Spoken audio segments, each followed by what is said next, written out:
ये तुम क्या कह रही हो देवी? हमने तुम्हें 2 पुत्रों का वरदान दिया था और उसके बाद ही हमने ददरेड़ा से प्रस्थान किया था। नहीं महाराज, नहीं, मैंने कोई वरदान नहीं लिया। मैं सच कह रही हूँ महाराज। क्या कहती हो माई? गोरखनाथ जी ने हमारे सामने 2 पुत्रों का वरदान दिया था, तुम झूठ बोल रही हो। नहीं महाराज, मेरा विश्वास करो, मैं सत्य बोल रही हूँ, मैं कोई झूठ नहीं बोल रही हूँ। मैंने आपसे कोई वरदान प्राप्त नहीं किया महाराज, मैं सत्य बोल रही हूँ। ठीक है रानी बाछल।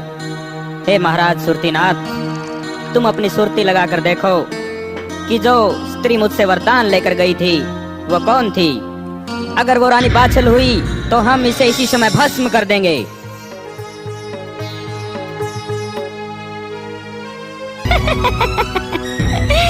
महाराज को भी बुद्धू बना दिया। हे महाराज, रानी बाछल ठीक कह रही है। इन्होंने वरदान नहीं लिया।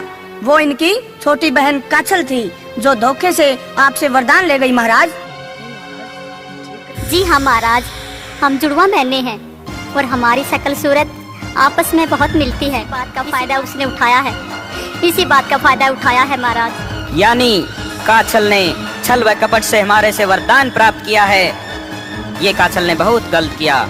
हम उन्हें श्राप देते हैं कि उनकी जो संतान पैदा होगी वो छली कपटी और धोखेबाज होगी। इतिहास में कभी उनको ख्याति प्राप्त नहीं होगी और उनकी मौत का कारण उनका छल कपट ही होगा।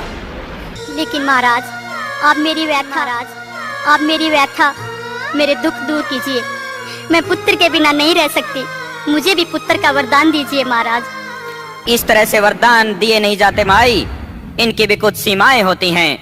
वो वरदान तुम्हें इसलिए प्राप्त नहीं हुआ कि शायद तेरे भाग्य में संतान ही नहीं है। नहीं महाराज, ऐसा नहीं कहिए महाराज, नहीं, मुझ पर रहम करो।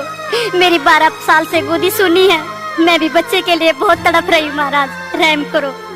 आप तो बड़े दयालु हैं, आप तो सबकी सुनते हैं, मेरी भी सुनो महाराज। नहीं माई नहीं, चली जाओ। मैं विधि के विधान को नहीं बदल सकता। शायद तुम्हारे भाग्य में संतानहीन होना ही लिखा है, तुम्हारे भाग्य में संतानहीन होना ही लिखा है। तुम्हारे भाग्य में पुत्र नहीं है रानी बाछल, चली जाओ यहाँ से। नहीं महाराज नहीं, ऐसे शब्द मत कहो, ऐसे शब्द मत कहो। अगर आपकी इच्छा हो तो आप विधि को भी बदल सकते हो। आज मैं आपसे वरदान लिए बगैर नहीं जाऊंगी। अगर मेरी बहन काछल वरदान ले गई तो इसमें मेरा क्या कसूर है? आप ही बताएं महाराज, मेरा क्या कसूर है? अगर आपने वरदान नहीं दिया तो मैं यही सिर पटक पटक के अपनी जान दे दूंगी, अपनी जान दे दूंगी।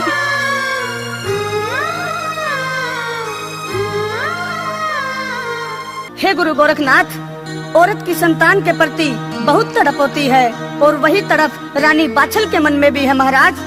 अगर आज आपने रानी बाछल को वरदान नहीं दिया तो ये सर पटक पटक के अपनी जान यहीं पे दे देगी गुरुदेव, और इस बात के लिए इतिहास हमें कभी माफ नहीं करेगा गुरुदेव। तो ठीक है देवी, अगर भगवान की यही इच्छा है तो तुम्हें पुत्र जरूर प्राप्त होगा। परमपिता परमात्मा पर विश्वास रखो। मैं तुम्हारे लिए पुत्र की भगवान से प्रार्थना करूंगा। वो सबकी सुनते हैं, तुम्हारी फरियाद भी सुनेंगे।